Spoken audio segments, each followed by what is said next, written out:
পিলখানায় ভারতীয় পরিকল্পনায় যে নারকীয় একটি হত্যাকাণ্ড, সেই হত্যাকাণ্ডের প্রতিবাদে আজকে আমরা বিডিআরের সদস্য এবং তাদের পরিবারের লোকজনকে নিয়ে জাতীয় প্রেস ক্লাবের সামনে দাঁড়িয়েছি।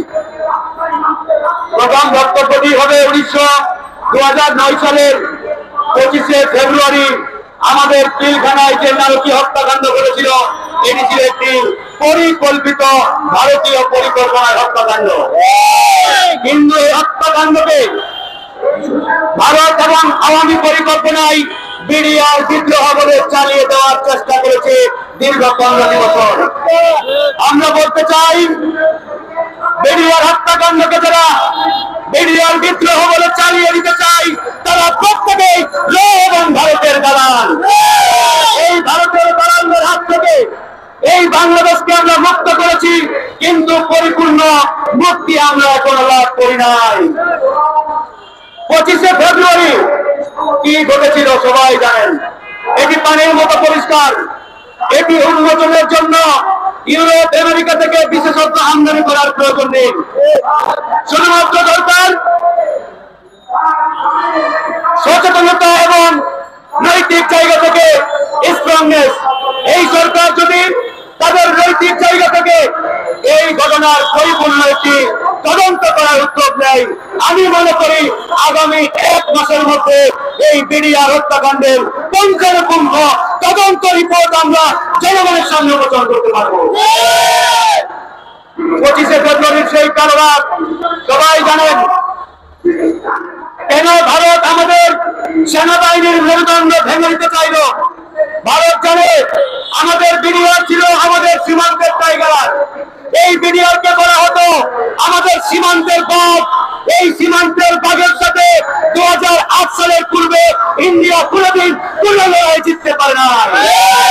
2003 সাল উত্তরাঞ্চলের সেই পাঁচজনের বিস্তারে আমাদের বিডিআর এর সাথে ভারতের বিএসএফ এর একটি রক্তক্ষয়ী লড়াই হলো। সেই লড়াইয়ে আমাদের বিডিআর এর কয়েকজন জওয়ান যে বীরত্বের সাথে ভারতের বিএসএফ কে পরাজিত করেছিল, সেটা আমাদের ইতিহাসে আজও শনাক্ত করে রাখা রয়েছে। সেদিন এই ভারত সিদ্ধান্ত নিল বাংলাদেশের সেনাবাহিনীর মেরুদণ্ড ভেঙে দিতে হবে, এই বিডিআর কে ধ্বংস করতে হবে। এই বিডিআর থাকলে আমরা আমাদের সীমান্তে বাংলাদেশকে কাবু করতে পারবো না। তৎকালীন সময় বিএনপি সরকার ক্ষমতায়, বেগম খালেদা জিয়া প্রধানমন্ত্রী। বেগম খালেদা জিয়াকে দিয়ে ভারত তাদের এই সত্য বাসনা বাস্তবায়নের চেষ্টা করলেন, কিন্তু বেগম খালেদা জিয়া আপসহীন নেত্রী হওয়ার কারণে ভারতের কাছে মাথা নত করলেন না। পত্রিকাগুলোতে দেখবেন এভাবে হেডলাইন হয়েছে, ভারতের পিঠে খালেদার চাবুক। এরকম অসংখ্য হেডলাইন দেখতে পাবেন। যখন এই খালেদা জিয়া রাজি হলেন না, এই তখনই রয়ের পরিকল্পনায় ভারত সিদ্ধান্ত নিল বিএনপিকে হটিয়ে আওয়ামী লীগকে ক্ষমতায় বসাতে হবে। একমাত্র আওয়ামী লীগকে ক্ষমতায় বসিয়ে আমরা আমাদের সিদ্ধান্ত বাস্তবায়ন করবো।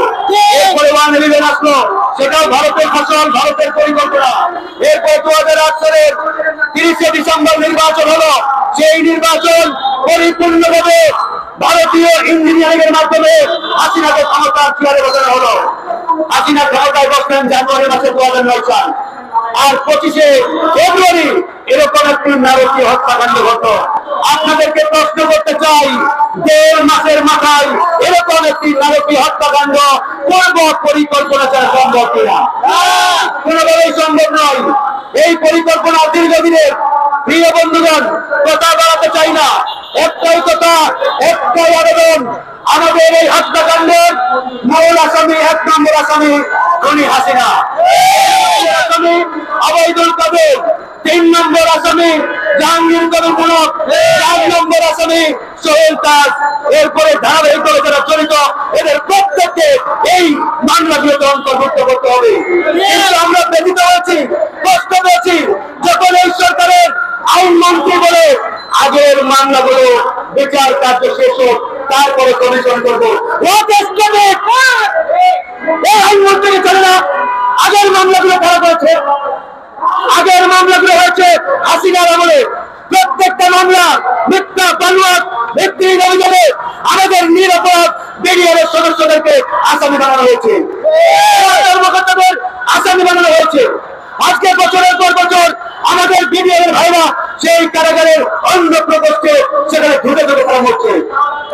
আর এই আইন ব্যবস্থা বলে আগের মামলাগুলো শেষ হোক। ওয়াজে রাজেশ কোয়েশ্চেন আসিফ নজরুল সাহেব, আপনার অভিজ্ঞতা না থাকলে ইতিহাস ঘেটে রাখুন, তথ্য যাচাই করুন। তবে এই হত্যাকাণ্ড নিয়ে ভারতের নীল নকশা বাস্তবায়নের চেষ্টা করলে জনগণ টিকের চামড়া ঠিক রাখবে না। পরিষ্কার, এই হত্যাকাণ্ড আমাদের অস্তিত্বের সাথে জড়িত, বাংলাদেশের সার্বভৌমত্বের সাথে জড়িত। এটা নিয়ে কেউ যদি কাল বাহানা করার চেষ্টা করে আমরা বসে থাকবো না। আজকে বলা হচ্ছে ভারত আমাদের বন্ধু। 1971 সালে মুক্তিযুদ্ধে ভারত তাকে আমাদের মিত্র সহযোগিতা করেছে। এটা টোটালি বোগাস, মিথ্যাচার। ভারত কোনদিন বাংলাদেশের স্বাধীনতা সার্বভৌমত্বকে স্বীকারই করে নাই। ভারত শুধুমাত্র চেয়েছিল বাংলাদেশ যাতে পাকিস্তানের কাছ থেকে কাট অফ হয়ে যায়। এতটুকুই, এর বাইরে ইন্ডিয়া আর এক চুল পরিমাণ সামনে ছয় নাই। স্বাধীনতা মানে কি? ফ্রিডম মানে কি? ইন্ডিপেন্ডেন্স মানে কি? আরেকটা দেশের কাছে লোকজন হয়ে নামানো করা?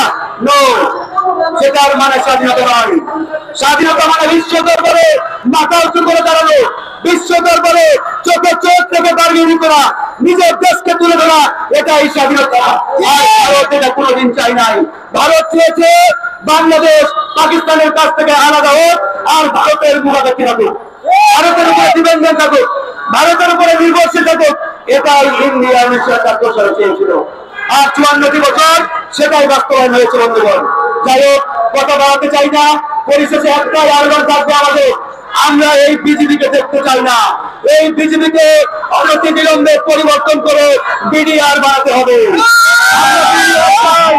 আমাদের সীমান্তরক্ষী বাহিনী, আমরা বিডিআর চাই, বিজেপি নয়। আর পিলখানায় হত্যাকাণ্ডে যারা এখানে কারাগারে বন্দী, তাদের অনতি বিলম্বে মুক্তির ব্যবস্থা করতে হবে, মুক্তি দিতে হবে। আর এই ঘটনার পুঙ্খানুপুঙ্খ তদন্তে একটি জাতীয় কমিশন গঠন করতে হবে। যে কমিশনে আর্মির সাবেক কমিশনাররা থাকবেন, মানবাধিকার কর্মীরা থাকবেন, বিচার বিভাগের আপিলেট ডিভিশনের 2 জন বিচারপতি থাকবেন। এদের সমন্বয়ে একটি জাতীয় তদন্ত কমিশন করতে হবে। এর বাইরে যদি ভারতবাদীর কোনো কমিশন করা হয়, আমরা সাথে সাথে ঘৃণা করে ছুঁড়ে ফেলবো সেই কমিশনকে। আল্লাহ হাফেজ।